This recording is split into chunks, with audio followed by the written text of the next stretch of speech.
Alright, today we're going to take a radio that does not fit in an 86 through 93 S10 and we're going to make it work. Now you may ask, why would I want to do this? Because you can get like 10, 20 buck radios with Bluetooth and everything to put in the dash. $10 of the wiring harness, $10 worth of install kit, and put whatever in there. But either way, that looks aftermarket. But what if you want the dash to look stock? There's a few reasons you would want to do that. Number one, man, you just don't care. You don't listen to the radio. Number two, you don't want anybody to see that you have an aftermarket stereo system. And number three, well, if you do have an aftermarket stereo system that doesn't use a head unit, it's nice to have a clock in your dash. And that's what I plan on doing. I plan on splicing everything to where the radio comes on. All I have working is the clock and the dimmer on it. And then everything else is going to run off Bluetooth. And I'm going to show you that process of putting a 94 through 97 GM S10 cassette deck in an 86 through 93 S10. Specifically, my 87 Blazer. From 1982 all the way up until 1997, S10s pretty much had the same exact mounting brackets on the side. Whether it was 82 through 85, we'll say ish, because some people say they had an 86, which they may have had an 86 with a flat dash. And 86, well, on through 93 in the trucks, and then 94 in the SUVs. Pretty much had the little bit rounder dash, same body style, square body. And then in 1994, the S10s went to the round body, and then in 95, all the SUVs went to the round body as well. Now in 1998, they went to still a 10.5 unit, but the way that the deck mounts in the dash changed a little bit. And then, of course, when they went to the double DIN dashes, this is not even going to work at all.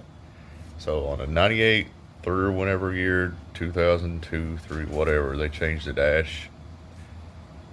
I'm not going to promise you those radios will work in this situation, and there's always that theft lock thing. And of course, with these 94 through 97 radios on the CD players, I've seen those with theft lock as well. Let's go ahead and take a look at the bolts that we need to get access to, and then we're going to go ahead and talk about why we need access. This is a 94 through 1997 cassette deck. This is very plain looking, and no matter what you put it in, it's yeah, nobody's gonna steal a tape deck, guys. Nobody in their right mind, at least. I'm on meth. So right here on the left side, there's a 10 millimeter bolt, and there is a 10 millimeter bolt on the back.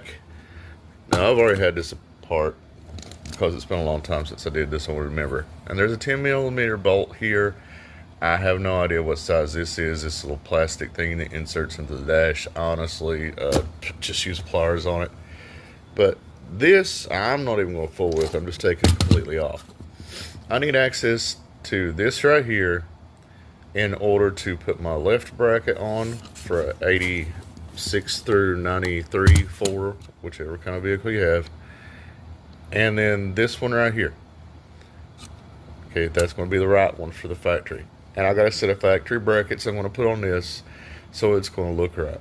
All right, in addition to those side bolts, there's going to be a little something we got to address on the top, and I'll show you that right now.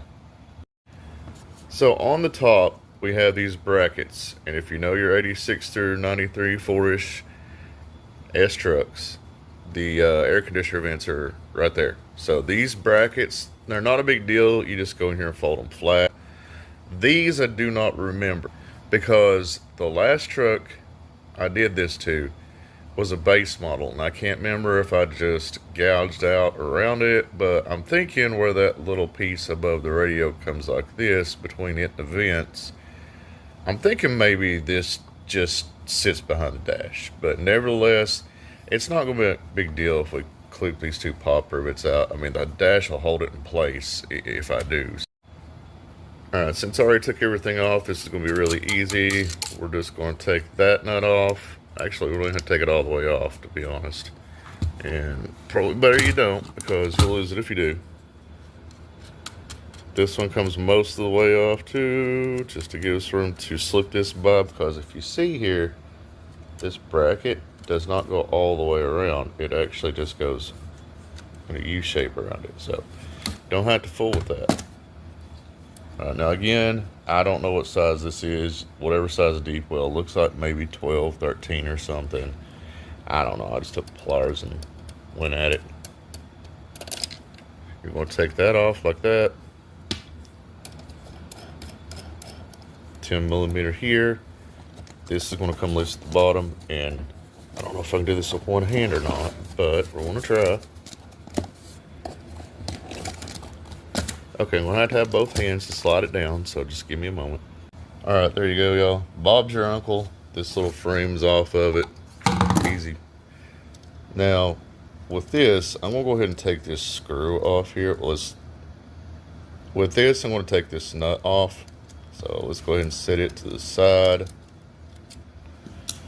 I'm not going to use this back spacer, or this back support. I don't know if it's in the truck or not, and I don't really care. I've never, ever had to use one of these. They say back strap them and all this.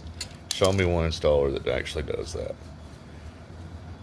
Alright, now this, you had to pull it up just a little bit. Now I kind of cheated. I pulled it up with a knife, y'all.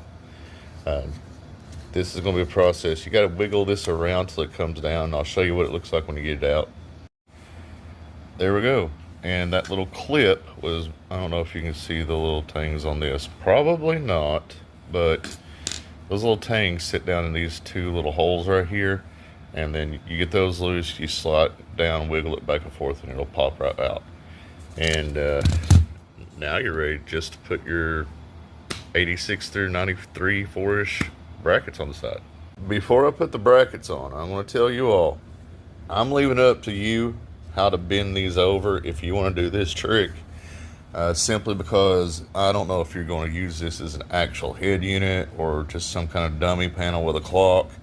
I don't want you to damage anything, so please be careful. Use your own judgment on this, and don't blame me if you break your radio, because I'm telling you right now, I don't want to show you something I do and have it cause damage.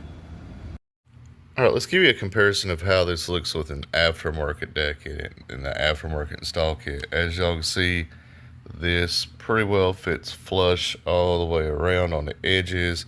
It fits perfectly fine. Now this radio has this little trim around it. Now this is not interfering with anything, and I'll show you that in a moment, but this trim that does not show, let me show you what it looks like in here without doing anything, and then I'll show you what we got to do about it. Alright, so it fits in here at the top fine, so those little things that stick up are no problem whatsoever.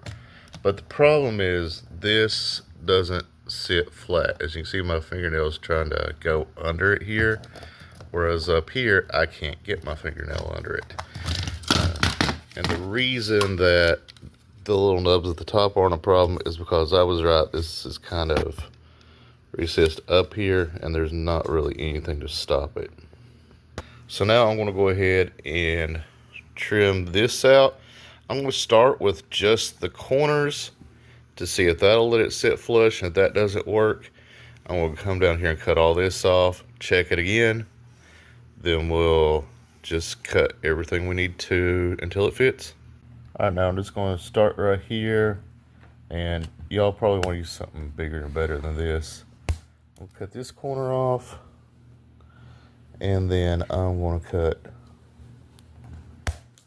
that corner off. And what I'm trying to do is I'm just seeing if it has anything to do with this edge right here. We're babysitting our grandkitty right now, so she's a little curious what we're doing. This is Georgia. Say hi, Georgia. Okay. Or don't. So the corners were not enough to make it fit. Let's take a look on the back side. And it looks like, yeah, everything's sticking down here. So in order to get it in here, we're going to have to cut that whole lip off. So let me go ahead and get the whole lip and we'll come back. All right, so I just cut the bottom edge off, and now you can see that this actually goes down flush. Now, I'll be honest, I kind of have to hold it flush, but once it's screwed into place, here, here, here, and of course the little tab at the top, it ain't going nowhere. So now we got the stereo taken care of where it'll fit the dash. Now let's go ahead and get the brackets on it. All right, I have here a set of 86 through 93, 4-ish, whatever the vehicle is, brackets. And these actually are designed to where they can go into the factory brackets or into an aftermarket install kit. So the sides of the 94-ish through 7 stereo do not have provisions for these nubs, so I'm gonna have to cut these flat and then I want to put them on. Alright, so I'm just gonna come here, cut these off real quick. There's one, and I'll have to come in from this side on this one to get it all. Two, get a little bit more on this. Alright, so now we are ready to mount this bracket on. And we're just going to go right here with it. Put the nut down on it. Tighten it down. And we're not going to go all the way just yet. And I'm going to do the other side and we'll come back. Okay, here's the result. This one goes in. It mounts flush across the dash. And then on the left-hand side, this one has this little rubber thing on the dash that mounts to. You shoot your 7mm through that. Shoot your 7mm through that. Then you put your housing on, put your 3 bolts in, and that's pretty much what it's going to look like in the dash. And that's it, y'all. That's how you go ahead and put a 94 through 97, 94-ish through 97 radio in an older model truck. Now, excuse the fact that I had to do a trial and error in the bottom. I've not done this since the 90s, so that's how I knew I could do it to start with, but it's been a while, so I just had to do a little bit of trial and error. But with that trial and error, we got it done. Y'all please like, comment, subscribe, all that good YouTube stuff. Share the video. Don't forget, support your troops, both active and those that are veterans. And God bless America. I'll see y'all next time.